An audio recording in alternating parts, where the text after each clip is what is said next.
Anya bukan sekadar nama yang tertera di jajaran direksi perusahaan investasi ternama. Di balik citra wanita karir yang sukses dan mandiri, tersembunyi sebuah perjalanan panjang yang penuh liku dan tantangan. Malam ini, di tengah gemerlap peresmian The Grand Sapphire, Anya berdiri sebagai simbol pencapaiannya. Namun, di balik senyum yang mempesona, ada badai yang bergejolak dalam hatinya. Masa kecil Anya dipenuhi dengan limpahan kasih sayang dan didikan keras dari ayahnya, seorang pengusaha sukses yang memulai bisnisnya dari nol. Beliau menanamkan nilai-nilai kerja keras, kejujuran, dan keberanian mengambil risiko. Anya kecil selalu mengagumi sosok ayahnya, yang baginya adalah pahlawan tanpa tanda jasa. Setiap malam, sebelum tidur, ayahnya selalu bercerita tentang kisah-kisah inspiratif para pengusaha sukses dunia, yang memotivasi Anya untuk meraih impiannya setinggi langit. Ibunya, seorang wanita lembut dan penyayang, melengkapi kehidupannya dengan sentuhan kehangatan dan perhatian. Beliau mengajarkan Anya tentang arti keindahan, kesabaran, dan pentingnya menjaga hubungan baik dengan sesama. Anya tumbuh menjadi anak yang cerdas, mandiri, dan memiliki jiwa sosial yang tinggi. Namun, kebahagiaan Anya tidak berlangsung lama. Ketika ia berusia 15 tahun, ibunya meninggal dunia karena penyakit kanker.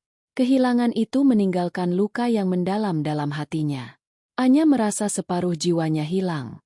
Ia menjadi lebih pendiam dan tertutup. Ayahnya berusaha sekuat tenaga untuk menghibur dan mendukungnya. Namun Anya tetap merasa kehilangan. Ayahnya kemudian mendedikasikan seluruh hidupnya untuk Anya. Beliau tidak pernah menikah lagi, dan fokus membesarkan Anya seorang diri. Beliau selalu melibatkan Anya dalam setiap keputusan bisnisnya, mengajarkannya tentang seluk-beluk dunia investasi dan properti. Anya belajar dengan cepat, dan menunjukkan bakat alami dalam berbisnis. Setelah lulus dari universitas dengan gelar cum laude di bidang ekonomi, Anya langsung bergabung dengan perusahaan ayahnya. Ia memulai karirnya dari bawah, mempelajari setiap aspek bisnis secara detail. Ia tidak ingin hanya menjadi anak bos yang hanya menikmati fasilitas dan kemewahan. Ia ingin membuktikan bahwa ia mampu meraih kesuksesan dengan usahanya sendiri. 5 tahun kemudian, ayahnya meninggal dunia karena serangan jantung. Kehilangan itu kembali menghantam Anya dengan keras. Ia merasa dunia runtuh di sekelilingnya. Ia kehilangan sosok yang paling ia cintai dan hormati dalam hidupnya. Namun, ia tahu bahwa ia tidak boleh menyerah. Ia harus melanjutkan warisan ayahnya, membuktikan bahwa ia mampu menjadi penerus yang sukses. Anya mengambil alih perusahaan ayahnya dan mulai melakukan perubahan-perubahan yang berani. Ia merestrukturisasi organisasi, melakukan investasi baru, dan memperluas jaringan bisnisnya. Tidak semua orang mendukung keputusannya. Banyak yang meragukan kemampuannya, menganggapnya hanya sebagai anak manja yang beruntung mewarisi kekayaan. Namun, Anya tidak peduli dengan omongan orang. Ia fokus pada tujuannya, bekerja keras siang dan malam, dan membuktikan bahwa ia mampu meraih kesuksesan dengan usahanya sendiri. The Grand Sapphire adalah proyek ambisiusnya. Ia ingin menciptakan sebuah hotel yang tidak hanya mewah dan berkelas, tetapi juga memiliki karakter dan jiwa. Ia ingin hotel ini menjadi simbol kemajuan dan inovasi, serta memberikan kontribusi positif bagi masyarakat. Di tengah kesibukannya mengurus bisnis, Anya bertemu dengan Rico. Rico adalah pria tampan, menawan, dan berasal dari keluarga terpandang. Ia adalah sosok suami idaman bagi banyak wanita. Anya terpikat dengan pesona Rico, dan merasa bahwa Rico adalah pria yang tepat untuk menjadi pendamping hidupnya. Mereka menikah dalam sebuah pesta mewah yang menjadi perbincangan banyak orang. Anya berharap pernikahannya akan menjadi awal dari kehidupan yang bahagia dan harmonis. Namun, harapan itu tidak terwujud. Rico ternyata memiliki sisi gelap yang tidak diketahui banyak orang. Rico adalah pria yang manja, tidak bertanggung jawab, dan mudah terpengaruh oleh orang lain. Ia tidak memiliki ambisi atau tujuan hidup yang jelas. Ia hanya menikmati hidupnya dengan bersenang-senang dan menghambur-hamburkan uang. Anya merasa kecewa dengan sikap Rico. Ia berharap Rico akan berubah, menjadi pria yang lebih baik, dan mendukungnya dalam meraih kesuksesan. Namun, Rico tidak pernah berubah. Ia tetaplah Riko, pria yang sama yang ia nikahi 3 tahun lalu. Hubungan Anya dan Riko semakin lama semakin renggang. Mereka jarang berbicara, jarang menghabiskan waktu bersama, dan jarang berhubungan intim. Anya merasa kesepian dan tidak bahagia dalam pernikahannya. Ia merasa seperti hidup dengan orang asing di rumahnya sendiri. Situasi semakin diperburuk dengan kehadiran Ibu Dewi, mertuanya. Ibu Dewi tidak pernah menyukai Anya. Ia selalu meremehkannya, menganggap Anya tidak sepadan dengan Riko. Ibu Dewi selalu berusaha mengatur hidup Anya, mencampuri urusan rumah tangganya, dan memaksanya untuk mengikuti semua keinginannya. Ibu Dewi lebih menyukai Luna, seorang wanita muda yang bekerja di The Grand Sapphire. Luna adalah wanita yang cantik, ramah, dan pandai mengambil hati orang lain. Ia selalu bersikap manis dan menuruti semua perkataan Ibu Dewi. Ibu Dewi merasa Luna lebih cocok menjadi istri Riko daripada Anya. Anya merasa terancam dengan kehadiran Luna. Ia melihat Luna sebagai saingan yang berbahaya. Ia takut Riko akan berpaling padanya dan meninggalkan Anya. Ia tidak ingin kehilangan Riko, meskipun ia tahu bahwa Riko tidak membuatnya bahagia. Ia masih berharap Riko akan berubah dan mencintainya seperti dulu. Malam ini, malam peresmian The Grand Sapphire, Anya merasa gelisah. Ia merasa ada sesuatu yang buruk akan terjadi. Ia merasa pernikahannya berada di ujung tanduk. Ia merasa hidupnya akan berubah selamanya. Ia mematut diri di depan cermin besar. Pantulan dirinya, dalam balutan gaun malam berwarna midnight blue dengan taburan kristal yang berkilauan, seolah menantang balik tatapannya. Ia berusaha tersenyum, meskipun hatinya terasa sakit. Ia harus kuat. Ia harus tegar. Ia harus menghadapi apapun yang akan terjadi. Ia adalah Anya, wanita yang sukses, mandiri, dan tidak bergantung pada siapapun. Ia akan membuktikan pada dunia bahwa ia mampu menghadapi semua masalah dan meraih semua impiannya. Namun, di lubuk hatinya yang paling dalam, Anya merasa rapuh dan takut. Ia takut kehilangan Riko, ia takut kehilangan reputasinya, dan ia takut kehilangan semua yang telah ia raih selama ini. Ia berharap malam ini akan berjalan lancar, dan ia bisa melupakan semua masalahnya sejenak. Namun, ia tahu bahwa harapan itu mungkin hanya ilusi belaka. Badai pasti akan datang, dan ia harus siap menghadapinya. Gemuruh tepuk tangan menggema di ballroom The Grand Sapphire. Anya berdiri di atas panggung, anggun dan mempesona, menyampaikan pidato singkatnya. Sorot mata para tamu undangan terpancar kekaguman dan rasa hormat. Ia berhasil memukau semua orang dengan visi bisnisnya yang brilian dan karismanya yang kuat. Namun, di balik senyumnya yang menawan, Anya merasakan ketegangan yang semakin memuncak. Ia tidak bisa menghilangkan perasaan gelisah yang menghantuinya sejak pagi. Ia merasa ada sesuatu yang buruk akan terjadi, dan ia tidak tahu kapan dan bagaimana hal itu akan menimpanya. Matanya terus mencari-cari sosok Riko di antara kerumunan tamu. Ia ingin melihat suaminya berada di sisinya, mendukungnya, dan merayakan kesuksesannya bersamanya. Namun, Riko tidak terlihat dimanapun. Anya mencoba menghubungi Riko lewat telepon, tapi tidak ada jawaban. Ia mengirimkan pesan singkat, tapi tidak ada balasan. Perasaan khawatir mulai menguasai dirinya. Kemana Riko? Mengapa ia tidak hadir di acara penting ini? Apakah ia sengaja menghindarinya? Apakah ia sedang bersama wanita lain? Pikiran-pikiran itu terus berputar-putar di benaknya, membuatnya semakin tidak tenang. Di tengah pidatonya, Anya melihat Ibu Dewi berdiri di dekat panggung, menatapnya dengan tatapan sinis. Di samping Ibu Dewi, berdiri Luna, dengan senyum manis yang terlihat dibuat-buat. Anya merasa ada sesuatu yang aneh dalam tatapan Luna. Tatapan yang menyimpan kebencian dan kecemburuan. Anya mencoba mengabaikan perasaan tidak enak yang mulai menggerogoti hatinya. Ia fokus pada pidatonya, berusaha menyampaikan pesan-pesan penting dengan jelas dan meyakinkan. Ia ingin menunjukkan pada semua orang bahwa ia adalah wanita yang kuat, mandiri, dan mampu meraih kesuksesan dengan usahanya sendiri. Setelah pidatonya selesai, Anya turun dari panggung dan disambut dengan ucapan selamat dan pujian dari para tamu undangan. Ia berusaha tersenyum dan membalas sapaan mereka dengan ramah, Meskipun hatinya terasa berat, ia merasa seperti sedang memakai topeng, menyembunyikan perasaan sebenarnya di balik senyum palsu. Ibu Dewi dan Luna mendekatinya dengan langkah anggun. Anya merasa jantungnya berdebar semakin kencang. Ia tahu bahwa sesuatu yang buruk akan terjadi. "Selamat, Anya," kata Ibu Dewi dengan nada dingin. "Pidatomu sangat bagus. Kamu memang pandai berbicara di depan umum." "Terima kasih, Bu," jawab Anya singkat.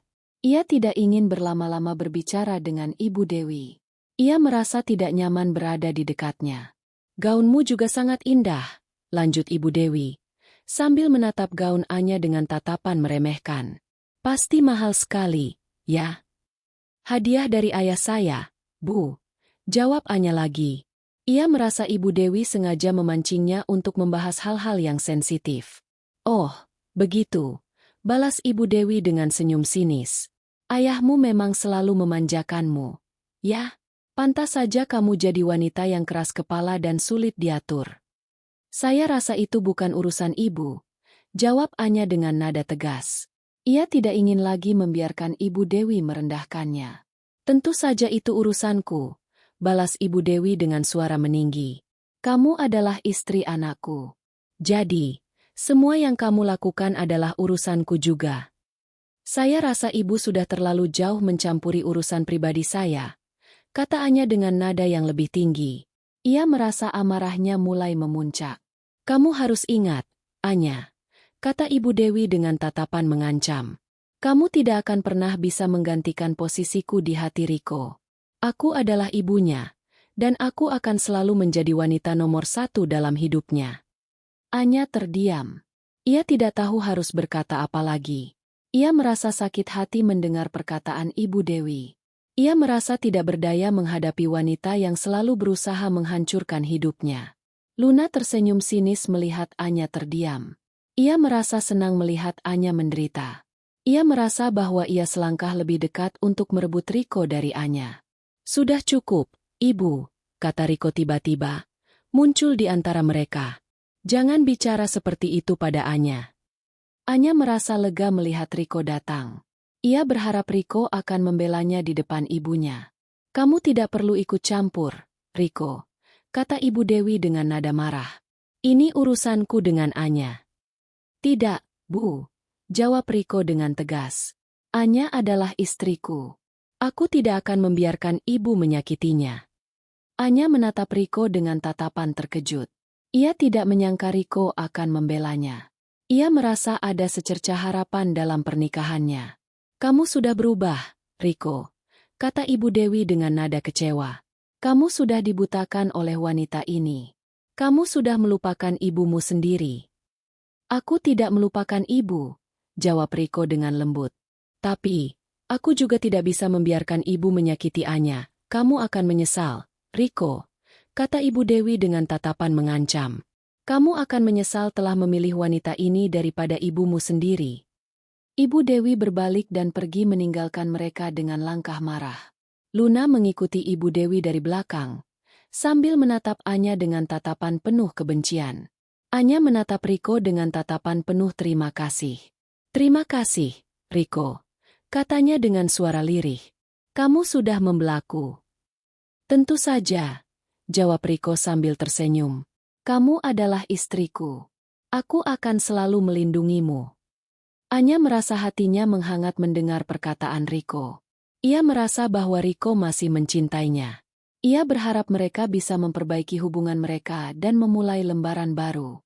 Namun, kebahagiaan Anya tidak berlangsung lama. Tiba-tiba, seorang pelayan menghampirinya dengan wajah panik. "Nyonya Anya, maaf mengganggu. Ada masalah kecil di kamar VIP nomor 7. Kami mohon Nyonya bisa melihatnya langsung." Anya merasa curiga. Mengapa ia harus turun tangan langsung untuk masalah kecil? Mengapa tidak ada manajer yang menanganinya? Tapi, ia memutuskan untuk mengikuti pelayan itu. Mungkin memang ada sesuatu yang penting yang harus ia tangani. Ia mengikuti pelayan itu melewati lorong-lorong hotel yang sepi. Jantungnya berdebar semakin kencang. Ia merasa ada sesuatu yang buruk akan terjadi. Ia merasa seperti sedang berjalan menuju jurang yang gelap dan menakutkan. Riko menatap Anya dengan tatapan khawatir. "Apa yang terjadi?" tanyanya. "Aku tidak tahu," jawab Anya dengan nada cemas. "Tapi, aku merasa ada sesuatu yang tidak beres." "Aku ikut denganmu," kata Riko dengan tegas. "Aku tidak akan membiarkanmu pergi sendirian." Anya tersenyum lega mendengar perkataan Riko. Ia merasa lebih tenang karena Riko berada di sisinya. Mereka berdua mengikuti pelayan itu menuju kamar VIP nomor 7, tanpa menyadari bahwa mereka sedang berjalan menuju sebuah jebakan yang akan mengubah hidup mereka selamanya. Lorong-lorong The Grand Sapphire terasa semakin sunyi seiring langkah Anya dan Riko mengikuti pelayan yang tampak gugup. Lampu-lampu kristal di langit-langit lorong memantulkan cahaya dingin, seolah mengiringi firasat buruk yang semakin kuat mencengkeram hati Anya. Riko menggenggam tangannya erat, mencoba menyalurkan ketenangan, namun Anya bisa merasakan ketegangan yang sama membelit suaminya. Kamar VIP nomor 7. Pintu di depannya tampak seperti gerbang menuju neraka. Anya menarik napas dalam-dalam, mencoba mengumpulkan keberanian. Ia menoleh pada Riko, yang balas menatapnya dengan tatapan khawatir. Tanpa sepatah kata, Riko mengangguk, memberikan isyarat agar Anya membuka pintu itu. Anya mengulurkan tangan, menyentuh handle pintu yang terasa dingin dan licin. Jantungnya berdebar kencang, seolah ingin melompat keluar dari dadanya. Dengan gerakan perlahan, ia memutar handle dan mendorong pintu itu terbuka. Gelap. Hanya itu yang pertama kali ia lihat. Kegelapan pekat yang menyambutnya, seolah ingin menelan seluruh keberaniannya. Aroma parfum yang menyengat bercampur dengan bau alkohol yang memuakkan menyeruak masuk ke dalam hidungnya, membuatnya semakin mual. "Halo?" sapa Anya ragu, mencoba memecah kesunyian yang mencekam. Tidak ada jawaban. Riko menyalakan lampu kamar, dan pemandangan yang tersaji di hadapan mereka membuat Anya membeku. Di tengah kamar yang berantakan, dengan botol-botol minuman keras berserakan di lantai dan sofa yang tampak kusut, Luna berdiri dengan tatapan kosong. Ia mengenakan gaun tidur sutra berwarna merah menyala yang tampak lusuh dan robek di beberapa bagian. Rambutnya acak-acakan, dan wajahnya pucat pasi. Anya menatap Luna dengan tatapan bingung. Apa yang terjadi? Mengapa Luna berada di sini? Mengapa ia terlihat begitu berantakan? Anya. Lirih Luna. Suaranya bergetar. "Apa yang terjadi di sini, Luna?" tanya Anya dengan nada dingin. Luna tidak menjawab.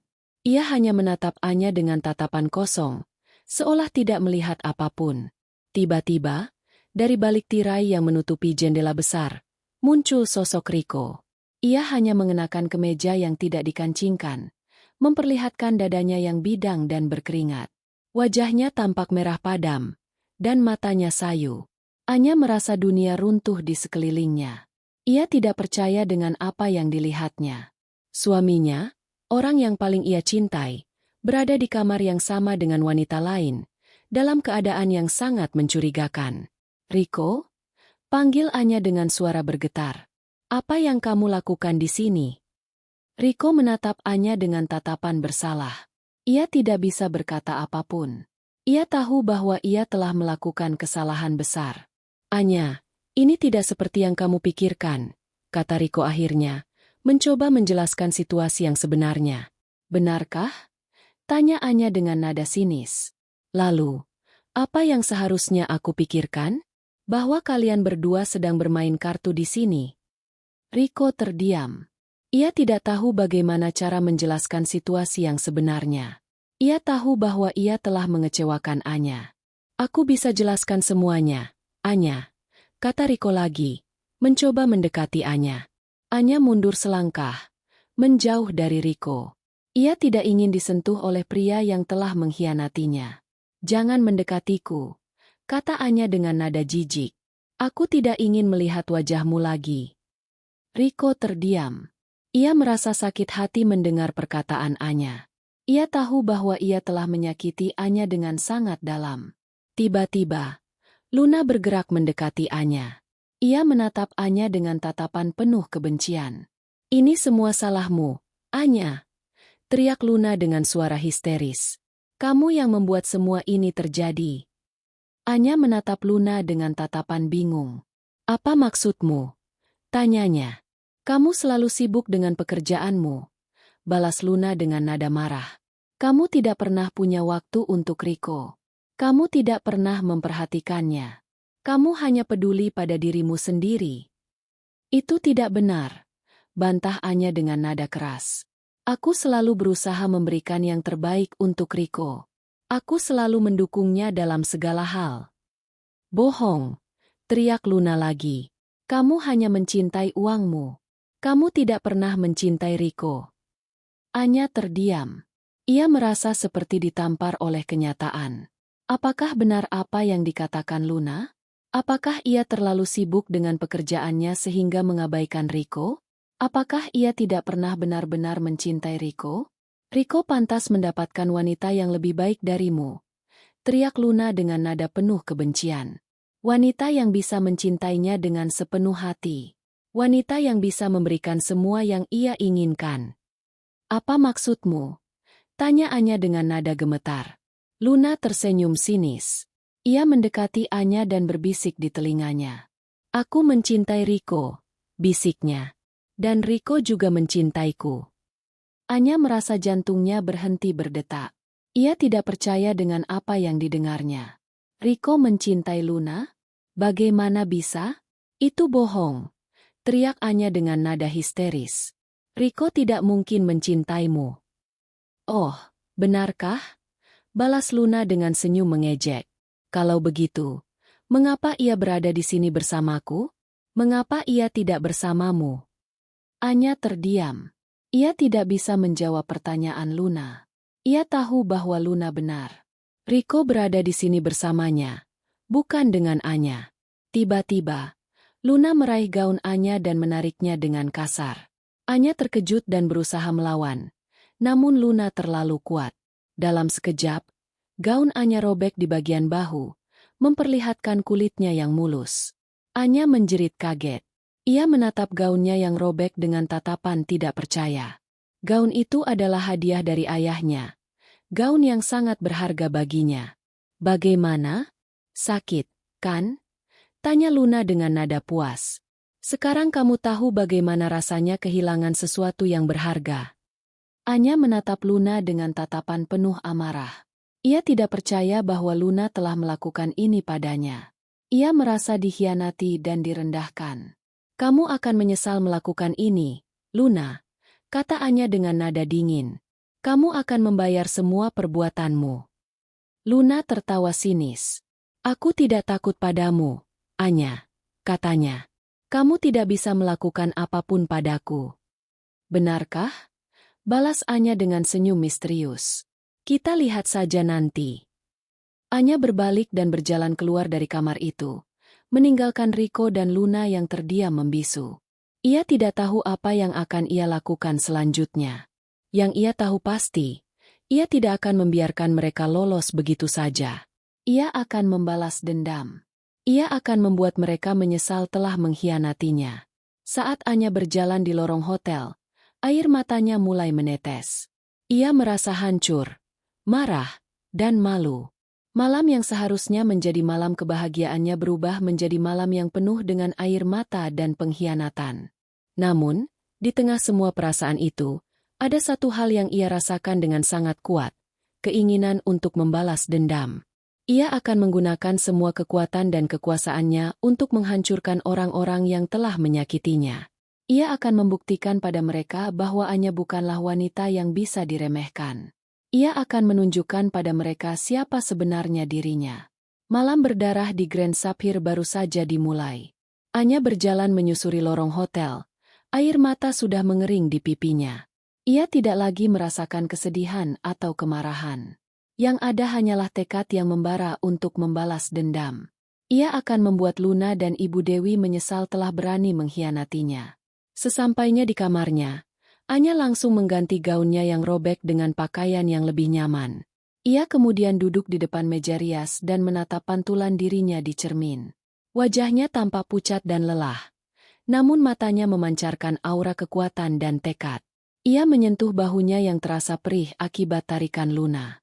Luka fisik ini tidak sebanding dengan luka yang menganga di hatinya. Namun, luka ini justru menjadi pemicu baginya untuk bertindak. Ia tidak akan membiarkan dirinya terus menjadi korban. Ia akan bangkit dan melawan. Anya mengambil ponselnya dan menghubungi David, kepala keamanannya. David adalah orang kepercayaannya, mantan anggota pasukan khusus yang sangat loyal dan profesional. Ia selalu siap membantu Anya dalam situasi apapun. "David, saya butuh bantuanmu," kata Anya dengan nada tegas.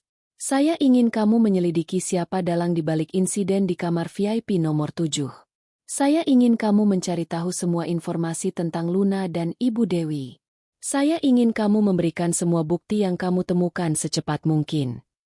"Siap, Nyonya," jawab David dengan sigap. "Saya akan segera bertindak." Anya menutup telepon dan menghela napas panjang.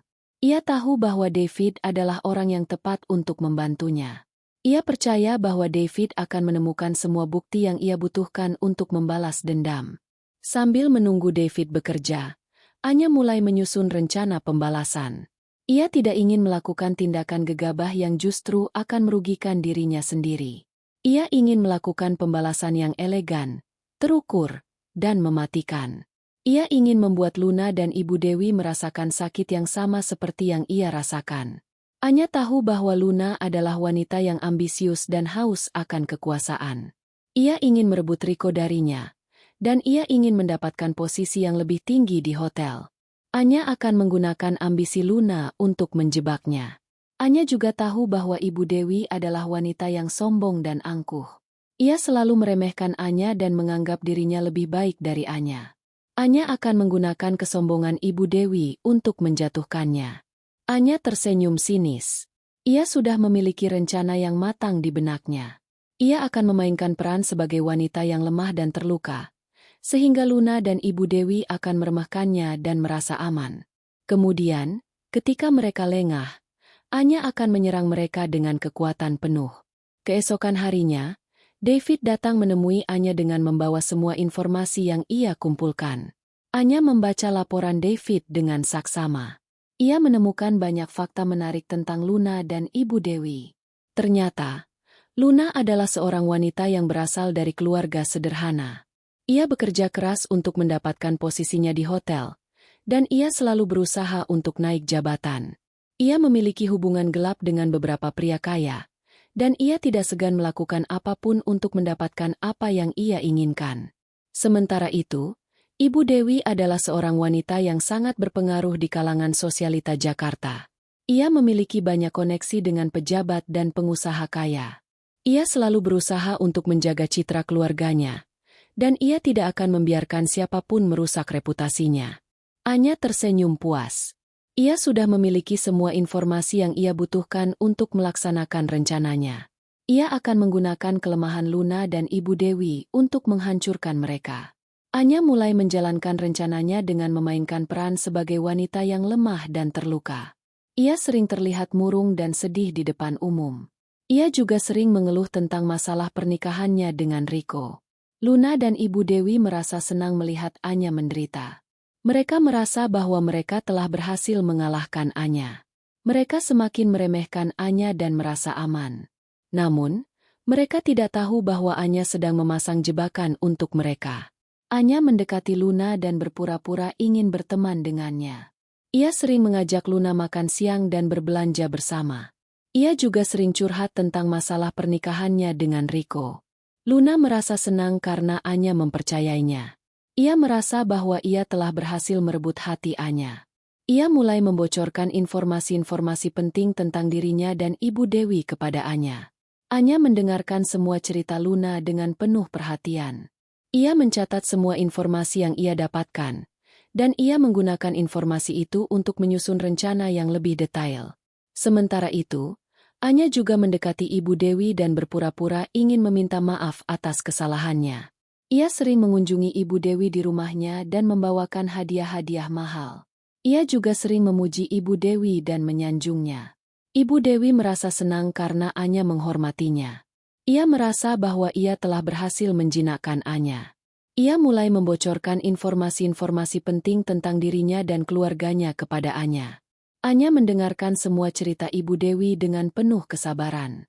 Ia mencatat semua informasi yang ia dapatkan, dan ia menggunakan informasi itu untuk menyusun rencana yang lebih detail. Setelah mendapatkan semua informasi yang ia butuhkan, Anya mulai melaksanakan rencana pembalasannya. Ia mengumpulkan semua bukti keterlibatan Luna dan Ibu Dewi dalam insiden di kamar VIP nomor 7.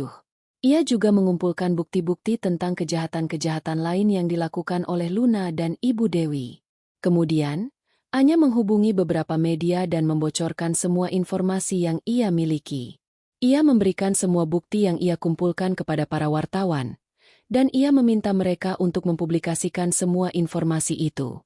Berita tentang perselingkuhan Riko dengan Luna dan keterlibatan Ibu Dewi dalam insiden perobekan gaun Anya langsung menjadi berita utama di semua media. Masyarakat terkejut dan marah mendengar berita itu. Mereka mengecam tindakan Riko, Luna, dan Ibu Dewi. Reputasi Riko, Luna, dan Ibu Dewi hancur berantakan. Mereka dikucilkan oleh masyarakat dan kehilangan semua teman dan relasi bisnis mereka. Luna dipecat dari pekerjaannya di hotel. Ia tidak bisa lagi mendapatkan pekerjaan di tempat lain karena reputasinya sudah tercemar. Ia hidup dalam kemiskinan dan kesengsaraan. Ibu Dewi kehilangan semua kekuasaan dan pengaruhnya. Ia tidak lagi dihormati oleh siapapun. Ia hidup dalam kesepian dan penyesalan. Anya tersenyum puas melihat Luna dan Ibu Dewi menderita. Ia merasa bahwa ia telah berhasil membalas dendam atas semua yang telah mereka lakukan padanya. Namun, Anya tidak berhenti sampai di situ. Ia ingin memberikan hukuman yang lebih berat kepada Riko. Ia ingin membuat Riko merasakan sakit yang sama seperti yang ia rasakan. Anya menggugat cerai Riko. Ia menuntut Riko untuk memberikan semua hartanya kepadanya. Ia juga menuntut Riko untuk membayar ganti rugi atas semua kerugian yang ia derita akibat perselingkuhan Riko. Riko tidak bisa berbuat apapun. Ia harus menerima semua tuntutan Anya. Ia kehilangan semua hartanya dan harus hidup dalam kemiskinan. Anya merasa puas melihat Riko menderita. Ia merasa bahwa ia telah berhasil membalas dendam atas semua yang telah ia lakukan padanya. Namun, di balik semua itu, Anya merasa hampa dan kosong. Ia menyadari bahwa balas dendam tidak membawa kebahagiaan baginya.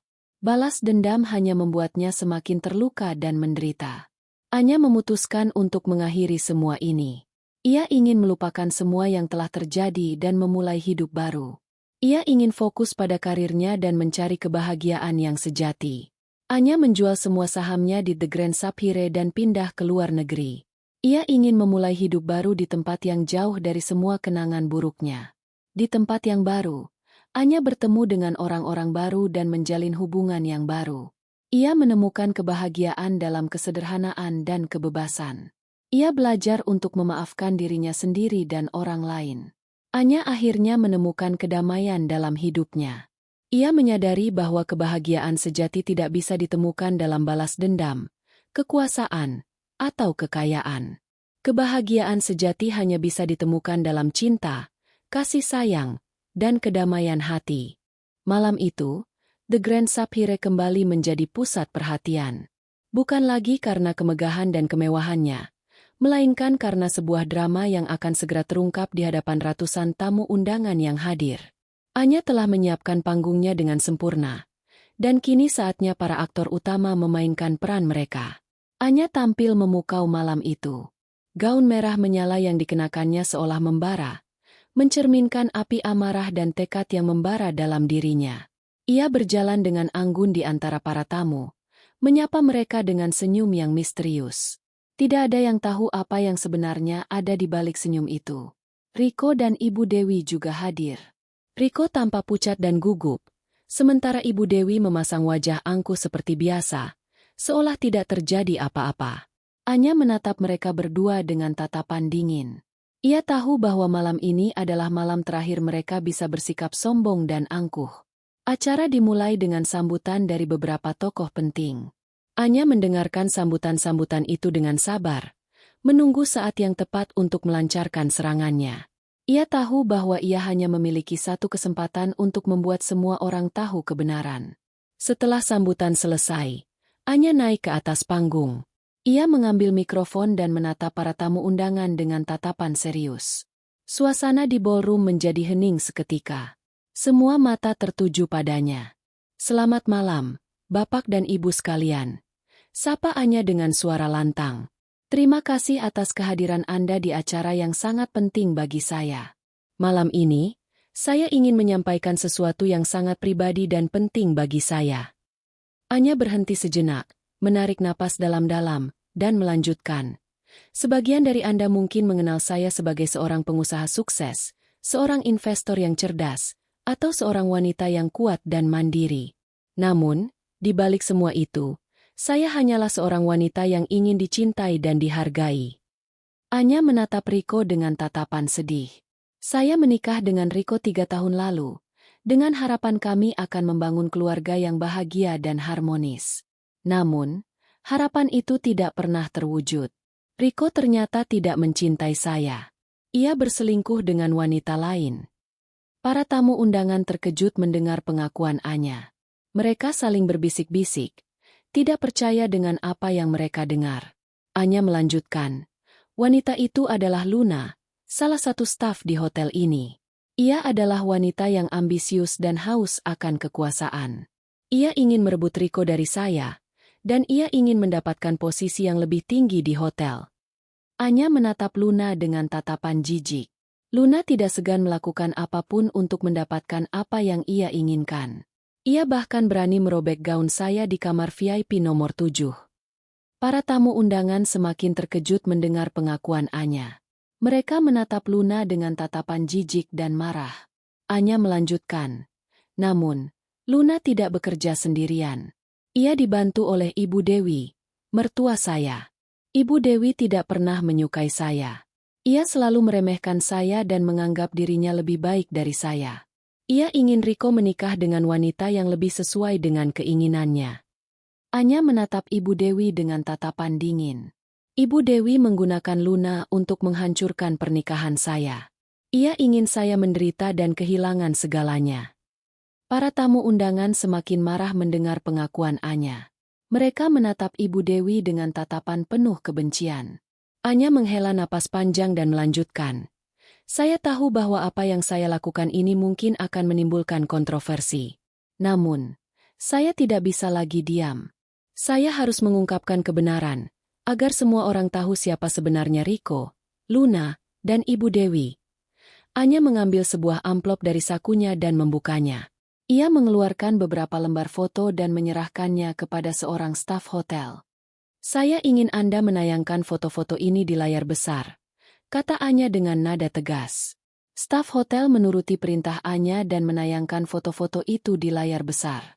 Foto-foto itu menunjukkan Riko dan Luna sedang berciuman mesra di kamar hotel. Ada juga foto-foto yang menunjukkan Ibu Dewi sedang memberikan uang kepada Luna. Para tamu undangan terkejut melihat foto-foto itu. Mereka tidak percaya bahwa Riko, Luna, dan Ibu Dewi telah melakukan perbuatan yang begitu keji. Anya melanjutkan, "Foto-foto ini adalah bukti yang tak terbantahkan tentang perselingkuhan Riko dengan Luna dan keterlibatan Ibu Dewi dalam insiden perobekan gaun saya.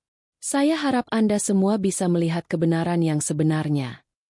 Anya berhenti sejenak, menatap Riko, Luna, dan Ibu Dewi dengan tatapan penuh kemenangan. "Malam ini, saya ingin mengumumkan bahwa saya akan menceraikan Riko. Saya tidak ingin lagi hidup dengan pria yang telah mengkhianati saya. Saya juga ingin memecat Luna dari hotel ini.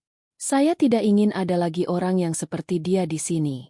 Dan saya ingin Ibu Dewi tahu bahwa saya tidak akan pernah memaafkan perbuatannya." Anya meletakkan mikrofon dan turun dari panggung. Ia berjalan melewati para tamu undangan yang terdiam membisu. Ia tidak peduli dengan apa yang mereka pikirkan tentang dirinya. Yang penting, ia telah mengungkapkan kebenaran dan membalas dendam atas semua yang telah mereka lakukan padanya. Malam itu, The Grand Sapphire menjadi saksi bisu atas kehancuran 3 orang yang telah berani mengkhianati Anya. Anya telah memenangkan pertempuran ini, dan ia akan melanjutkan hidupnya dengan lebih kuat dan lebih bahagia. Keheningan menggantung berat di ballroom The Grand Sapphire setelah pengakuan Anya yang menggemparkan. Ratusan pasang mata tertuju pada Luna, yang berdiri mematung di antara kerumunan. Wajahnya pucat pasi. Ia merasa seperti sedang berada di tengah badai, diterjang oleh tatapan jijik dan penghinaan dari orang-orang yang tadinya menghormatinya. Dunia yang selama ini ia bangun dengan susah payah, hancur berkeping-keping dalam sekejap mata. Ibu Dewi, yang biasanya selalu tampil angkuh dan percaya diri, kini tampak kehilangan kata-kata. Ia mencoba mempertahankan ekspresi tenangnya, namun hanya bisa melihat jelas kemarahan dan kepanikan yang berkecamuk dalam dirinya. Rencana yang selama ini ia susun dengan rapi, kini berantakan tak berbentuk. Riko, di sisi lain, hanya bisa menunduk malu, tidak berani menatap siapapun. Ia merasa bersalah, malu, dan menyesal telah menyakiti Anya. Anya berjalan mendekati Luna. Langkahnya mantap dan penuh percaya diri. Ia berhenti tepat di depan Luna, menatapnya dengan tatapan dingin dan tanpa ampun. Di mata Anya, Luna hanyalah seorang wanita yang penuh dengan ambisi dan keserakahan, yang rela melakukan apapun untuk mendapatkan apa yang ia inginkan. Luna, kata Anya dengan suara lantang, memecah kesunyian. Suaranya bergema di seluruh ballroom, membuat semua orang terdiam dan mendengarkan. Malam ini, semua orang telah mengetahui siapa dirimu sebenarnya. Seorang wanita murahan yang tidak segan melakukan apapun untuk mendapatkan apa yang kau inginkan. Kau telah mengkhianati kepercayaan saya, merusak pernikahan saya, dan merendahkan dirimu sendiri dengan berselingkuh dengan suami saya. Air mata mulai mengalir di pipi Luna. Ia mencoba membela diri, namun suaranya tercekat di tenggorokannya. Ia tahu bahwa ia tidak bisa lagi menyangkal kebenaran. Semua bukti telah terungkap di depan mata semua orang. Ia merasa malu, hina, dan putus asa. Kau telah membuat kesalahan besar, Luna. Lanjut Anya dengan nada yang semakin tegas. Kau telah bermain-main dengan orang yang salah. Kau telah meremehkan saya, dan kau telah membayar harga yang sangat mahal untuk itu. Anya menarik napas dalam-dalam dan melanjutkan. Sebagai pemilik hotel ini, saya tidak bisa mentolerir tindakanmu. Kau adalah aib bagi The Grand Sapphire. Kau tidak pantas bekerja di sini. Kau telah mencoreng nama baik hotel ini dengan perbuatanmu. Anya menunjuk ke arah pintu keluar dengan gerakan tangan yang dramatis. Saya pecat kau, Luna. Mulai detik ini, kau bukan lagi bagian dari hotel ini. Pergi dari sini, dan jangan pernah kembali lagi. Jangan pernah lagi menginjakkan kakimu di hotel ini. Luna terisak semakin keras. Ia berlutut di hadapan Anya, memohon ampun. Ia meraih kaki Anya dan menciumnya, berharap Anya akan mengasihani dirinya. Nyonya Anya, maafkan saya, katanya dengan suara bergetar. Saya mohon, jangan pecat saya. Saya tidak tahu harus kemana lagi. Saya tidak punya siapa-siapa lagi di dunia ini. Anya menatap Luna dengan tatapan jijik. Riko, kata Anya dengan suara lirih. Saya mencintai kamu. Saya telah memberikan segalanya untuk kamu. Namun, kau telah mengkhianati saya. Kau telah menghancurkan hati saya. Keheningan yang memekakan telinga menyelimuti ballroom The Grand Sapphire setelah Anya meninggalkan panggung. Ratusan pasang mata tertuju pada Riko, Luna, dan Ibu Dewi. Wajah mereka pucat pasi, terpancar rasa malu, marah, dan putus asa. Riko berdiri terpaku di tempatnya, tidak mampu berkata atau berbuat apapun. Ia merasa seperti seorang pesakitan yang divonis hukuman mati di hadapan ribuan algojo. Ia tahu bahwa hidupnya telah hancur berantakan. Reputasinya, pernikahannya, dan masa depannya telah lenyap dalam sekejap mata. Luna menatap Anya yang berjalan menjauh dengan tatapan penuh kebencian. Ia merasa dikhianati dan diperalat oleh Anya. Ia telah menyerahkan segalanya untuk Riko, namun kini ia kehilangan segalanya. Ia dipecat dari pekerjaannya, dipermalukan di depan umum, dan ditinggalkan oleh pria yang dicintainya. Ibu Dewi mencoba mempertahankan wajah angkuhnya, namun matanya memancarkan ketakutan yang mendalam. Ia tahu bahwa pengakuan Anya akan berdampak besar pada keluarganya. Reputasinya sebagai sosialita terpandang akan tercoreng, dan pengaruhnya di kalangan bisnis akan merosot tajam. Di tengah keheningan itu, Anya berhenti sejenak di dekat pintu keluar. Ia menoleh ke arah Riko dan menatapnya dengan tatapan dingin. "Riko," kata Anya dengan suara lantang yang memecah kesunyian. "Saya memberikan kamu pilihan. Kamu bisa menceraikan saya dan hidup bersama Luna dan ibumu, atau kamu bisa tetap menjadi suami saya dengan syarat kamu harus benar-benar berubah dan membuktikan kesetiaanmu." Anya menunggu jawaban Riko dengan sabar. Ia tahu bahwa pilihan ini akan menentukan masa depan mereka berdua. Riko menatap Anya dengan tatapan memohon. Ia ingin meminta maaf atas semua kesalahannya, namun ia tidak tahu bagaimana caranya. Ia merasa terlalu malu dan bersalah untuk berbicara. "Tia."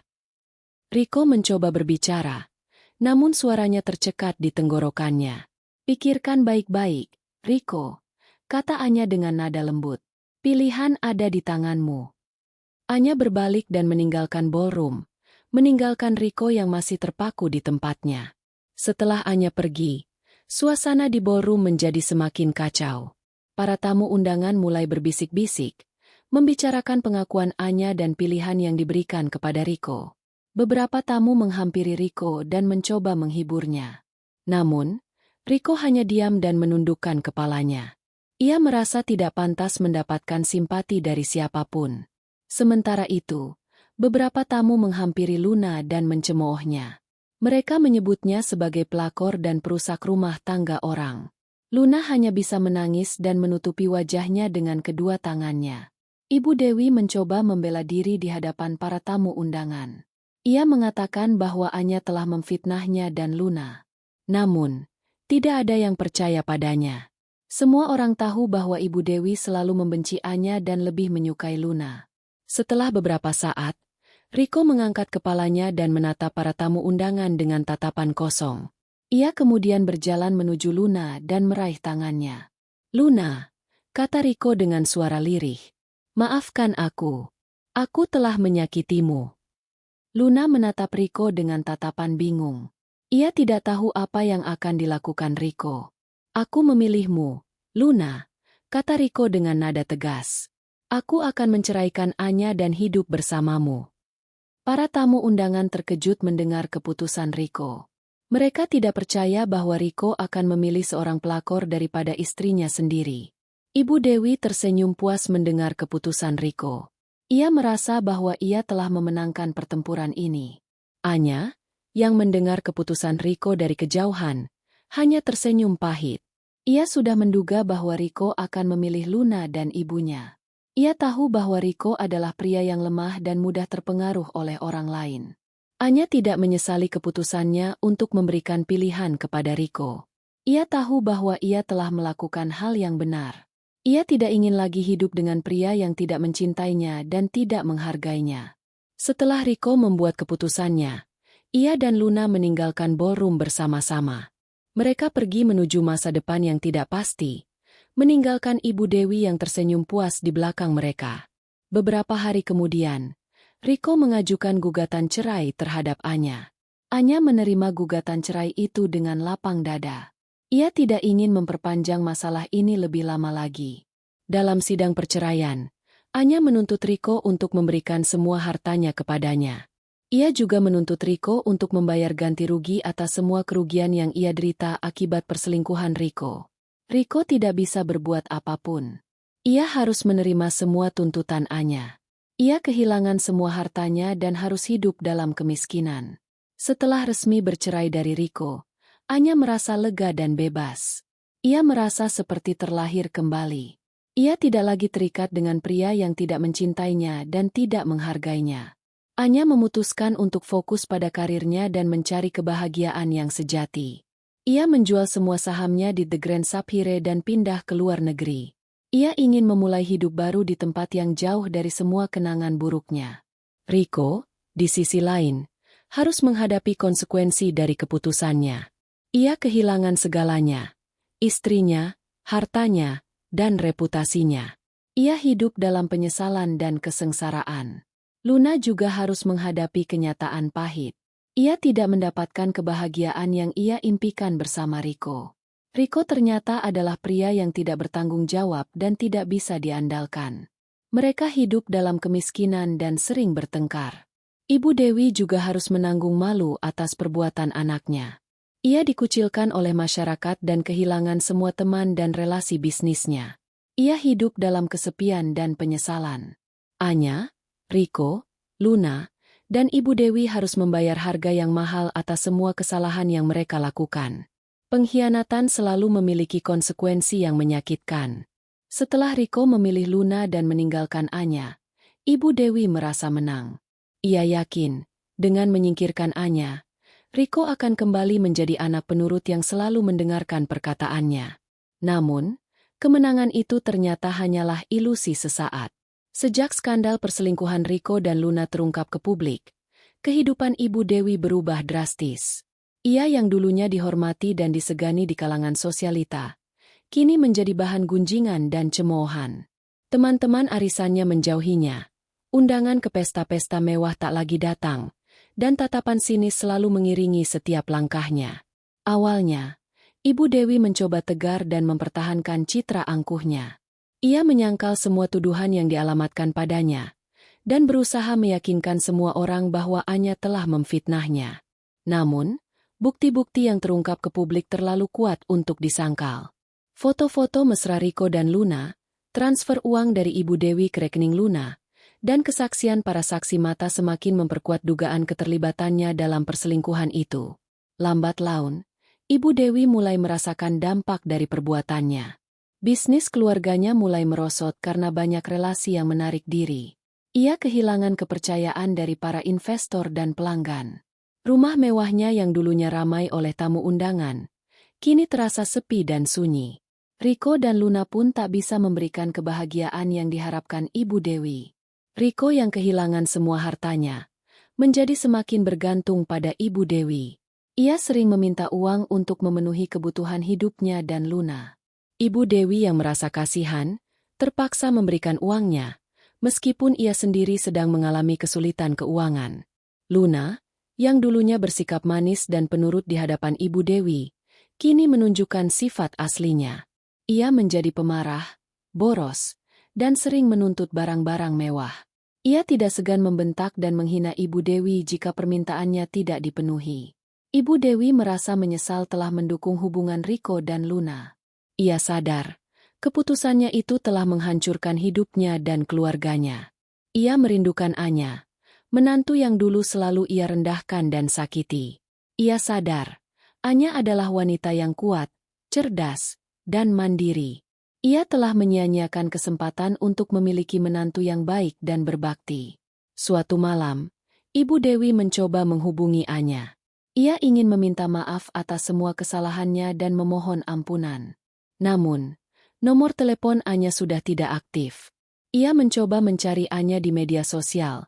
Namun ia tidak menemukan akun Anya. Ibu Dewi merasa putus asa. Ia merasa telah kehilangan segalanya. Ia tidak memiliki siapapun yang bisa ia andalkan. Riko dan Luna hanya memanfaatkan dirinya. Teman-temannya menjauhinya, dan Anya menghilang tanpa jejak. Ibu Dewi mulai mengurung diri di kamarnya. Ia tidak mau bertemu dengan siapapun. Ia hanya menghabiskan waktunya untuk merenungi nasibnya dan menyesali perbuatannya. Suatu hari, Ibu Dewi jatuh sakit. Ia tidak mau makan dan minum, dan kondisinya semakin memburuk dari hari ke hari. Riko dan Luna yang tidak memiliki uang untuk membawanya ke dokter, hanya bisa merawatnya seadanya. Beberapa hari kemudian, Ibu Dewi meninggal dunia di kamarnya yang sepi. Riko dan Luna yang menemukan jenazahnya, hanya bisa menangis dan menyesali perbuatan mereka. Kematian Ibu Dewi menjadi pukulan berat bagi Riko dan Luna. Mereka merasa bersalah atas kematian Ibu Dewi. Mereka tahu, merekalah yang telah menyebabkan Ibu Dewi menderita dan akhirnya meninggal dunia. Setelah kematian Ibu Dewi, Riko dan Luna semakin terpuruk dalam kemiskinan dan kesengsaraan. Mereka tidak memiliki siapapun yang bisa membantu mereka. Mereka harus berjuang sendiri untuk bertahan hidup. Riko akhirnya bekerja sebagai buruh bangunan untuk memenuhi kebutuhan hidupnya dan Luna. Luna yang tidak terbiasa bekerja keras, hanya bisa mengeluh dan meratapi nasibnya. Suatu hari, Riko mengalami kecelakaan kerja. Ia terjatuh dari ketinggian dan mengalami luka parah di kepalanya. Ia dilarikan ke rumah sakit, namun nyawanya tidak tertolong. Luna yang ditinggalkan Rico harus berjuang sendiri untuk menghidupi dirinya. Ia mencoba mencari pekerjaan, namun tidak ada yang mau menerimanya. Reputasinya sebagai pelakor telah mencoreng namanya. Luna akhirnya terpaksa menjual semua barang berharganya untuk memenuhi kebutuhan hidupnya. Ia hidup dalam kemiskinan dan kesengsaraan, hingga akhirnya meninggal dunia karena sakit. Kisah Ibu Dewi, Rico, dan Luna menjadi pelajaran bagi semua orang. Pengkhianatan, keserakahan, dan kesombongan hanya akan membawa penderitaan dan kehancuran. Karma selalu datang menghampiri, cepat atau lambat. Setelah menjual sahamnya di The Grand Sapphire dan meninggalkan Jakarta, Anya memulai hidup baru di sebuah kota kecil di Eropa. Ia memilih tempat yang jauh dari hiruk-pikuk dan sorotan media, tempat di mana ia bisa menemukan kedamaian dan ketenangan. Awalnya, Anya merasa kesulitan untuk beradaptasi dengan lingkungan baru. Ia merindukan keluarganya, teman-temannya, dan pekerjaannya. Ia merasa kesepian dan terasingkan. Namun, Anya tidak menyerah. Ia berusaha untuk membuka diri dan berinteraksi dengan orang-orang di sekitarnya. Ia belajar bahasa lokal, mengikuti kegiatan sosial, dan mencari teman baru. Lambat laun, Anya mulai menikmati hidupnya di kota kecil itu. Ia menemukan keindahan dalam kesederhanaan dan kebebasan. Ia belajar untuk menghargai hal-hal kecil dalam hidup, seperti senyuman ramah dari orang asing, secangkir kopi hangat di pagi hari, atau pemandangan indah di taman kota. Anya juga mulai menekuni hobinya yang dulu sempat terlupakan, yaitu melukis. Ia menghabiskan waktunya untuk melukis pemandangan alam, potret orang-orang, dan abstrak ekspresi perasaannya. Ia merasa bahagia dan puas saat menciptakan karya seni yang indah. Suatu hari, Anya bertemu dengan seorang pria bernama Alex. Alex adalah seorang seniman lokal yang memiliki galeri seni di kota itu. Alex tertarik dengan lukisan-lukisan Anya dan menawarkan untuk memamerkan karyanya di galeri miliknya. Anya merasa senang dan terharu dengan tawaran Alex. Ia tidak pernah menyangka bahwa lukisan-lukisannya akan dihargai oleh orang lain. Ia menerima tawaran Alex dengan senang hati. Pameran lukisan Anya sukses besar. Banyak orang yang datang untuk melihat karyanya dan memberikan pujian. Lukisan-lukisan Anya terjual habis dalam waktu singkat. Anya menjadi terkenal sebagai seorang seniman berbakat. Ia mendapatkan banyak tawaran untuk mengadakan pameran di kota-kota lain di Eropa. Ia juga mendapatkan banyak penghargaan dan pengakuan dari dunia seni. Anya merasa bahagia dan bangga dengan pencapaiannya. Ia telah membuktikan bahwa ia mampu meraih kesuksesan di bidang yang baru, meskipun ia harus memulai dari nol. Selain menjadi seorang seniman, Anya juga aktif dalam kegiatan sosial di kota itu. Ia membantu anak-anak yatim piatu, memberikan bantuan kepada orang-orang miskin, dan mendukung program-program lingkungan. Ia merasa bahwa dengan membantu orang lain, ia bisa memberikan makna bagi hidupnya. Anya juga belajar untuk memaafkan Rico, Luna, dan Ibu Dewi. Ia menyadari bahwa menyimpan dendam hanya akan membuatnya semakin menderita. Ia ingin melepaskan semua beban masa lalu dan memulai hidup baru dengan hati yang bersih. Suatu hari, Anya mendapatkan kabar bahwa Rico telah meninggal dunia. Ia merasa sedih mendengar kabar itu, meskipun ia sudah tidak memiliki hubungan apapun dengan Rico. Ia mengirimkan karangan bunga ke pemakaman Rico sebagai tanda bela sungkawa. Anya juga mendapatkan kabar bahwa Luna hidup dalam kemiskinan dan kesengsaraan. Ia merasa kasihan kepada Luna, meskipun Luna pernah menyakitinya.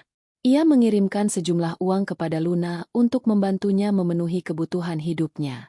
Anya tidak pernah menyesali keputusannya untuk meninggalkan Jakarta dan memulai hidup baru di Eropa. Ia merasa bahwa ia telah menemukan kebahagiaan dan kedamaian yang sejati. Ia telah belajar untuk mencintai dirinya sendiri, menghargai hidup, dan membantu orang lain. Anya menjadi inspirasi bagi banyak orang. Ia membuktikan bahwa setiap orang memiliki kesempatan untuk bangkit kembali setelah mengalami kegagalan. Ia menunjukkan bahwa kebahagiaan sejati bisa ditemukan dalam kesederhanaan, kebebasan, dan cinta kasih. Anya hidup bahagia dan damai hingga akhir hayatnya. Ia meninggalkan warisan yang berharga bagi dunia, yaitu semangat pantang menyerah, cinta kasih, dan kedamaian hati. Kisahnya akan selalu dikenang dan diceritakan dari generasi ke generasi. Jakarta menyambut Anya dengan gemerlap lampu kota dan aroma familiar yang bercampur antara kenangan dan harapan baru. Pameran tunggalnya menjadi buah bibir, bukan hanya karena karya seninya yang memukau, tetapi juga karena kisah hidupnya yang penuh liku. Banyak yang datang, penasaran dengan wanita yang berhasil bangkit dari keterpurukan dan menemukan jati dirinya di tanah asing. Namun, di balik senyum ramah dan tatapan mata yang memancarkan kedamaian, Anya menyimpan sebuah kerinduan yang tak terucapkan. Ia ingin bertemu Riko, bukan untuk membalas dendam atau menghakimi, melainkan untuk melihat apakah masih ada sisa-sisa kebaikan dalam diri pria yang pernah mengisi hatinya. Ia mencari Riko kemana-mana, menyusuri jalan-jalan yang dulu pernah mereka lalui bersama, mengunjungi tempat-tempat yang menyimpan kenangan manis dan pahit. Namun, Riko seolah menghilang di telan bumi. Hingga suatu sore, saat Anya mengunjungi sebuah panti sosial di pinggiran kota, ia menemukan Riko. Bukan sebagai sosok pria tampan dan menawan yang dulu pernah ia cintai, melainkan seorang pria kurus, lusuh, dan penuh penyesalan. Riko bekerja sebagai petugas kebersihan di panti sosial itu, membersihkan lantai dan membantu para penghuni yang membutuhkan. Anya mendekati Riko dengan hati-hati. Riko terkejut melihat Anya, dan rasa malu langsung terpancar di wajahnya. Ia merasa tidak pantas bertemu dengan wanita yang dulu pernah ia sakiti. Anya. Lirih Riko, suaranya bergetar. Anya tersenyum lembut dan mengulurkan tangannya. Riko, sapanya. Apa kabarmu? Riko menyambut uluran tangan Anya dengan ragu. Ia merasa tidak layak bersentuhan dengan wanita sebaik Anya. Aku baik. Jawab Riko terbata-bata. Maafkan aku, Anya. Maafkan semua yang telah kulakukan padamu. Anya mengangguk dan menatap Riko dengan tatapan penuh pengertian. Aku sudah memaafkanmu, Riko, katanya. Yang penting sekarang adalah bagaimana kamu bisa menjalani hidupmu dengan baik. Anya dan Riko berbicara panjang lebar. Riko menceritakan tentang kehidupannya setelah kehilangan segalanya. Ia mengaku menyesal telah menyia-nyiakan kesempatan yang diberikan Anya, dan ia berjanji akan berusaha menjadi orang yang lebih baik. Anya menawarkan bantuan kepada Riko. Ia memberikan Riko sejumlah uang untuk memulai usaha kecil-kecilan. Ia juga menawarkan Riko untuk bekerja di perusahaannya di Eropa, jika ia bersedia. Riko menolak tawaran Anya dengan halus. Ia merasa tidak pantas menerima bantuan dari Anya. Ia ingin membuktikan bahwa ia bisa bangkit kembali dengan usahanya sendiri. Terima kasih, Anya, kata Riko dengan tulus. Tapi aku ingin mencoba melakukan ini sendiri. Aku ingin membuktikan bahwa aku bisa menjadi orang yang lebih baik tanpa bantuanmu. Anya menghargai keputusan Riko. Ia tahu bahwa Riko harus menemukan jalannya sendiri untuk menebus kesalahannya. Anya dan Riko berpisah dengan hati yang lapang. Anya merasa lega karena telah bertemu Riko dan melihat bahwa ia telah berubah menjadi orang yang lebih baik. Riko merasa termotivasi untuk menjalani hidupnya dengan lebih baik setelah bertemu Anya. Anya kembali ke Eropa dengan membawa kenangan yang mendalam. Ia menyadari bahwa masa lalu tidak bisa diubah, tetapi masa depan masih bisa diperbaiki. Ia bertekad untuk terus berkarya dan memberikan inspirasi bagi banyak orang. Beberapa tahun kemudian, Anya mendengar kabar tentang Riko. Riko berhasil membangun usaha kecil-kecilan dan menjadi seorang pengusaha sukses.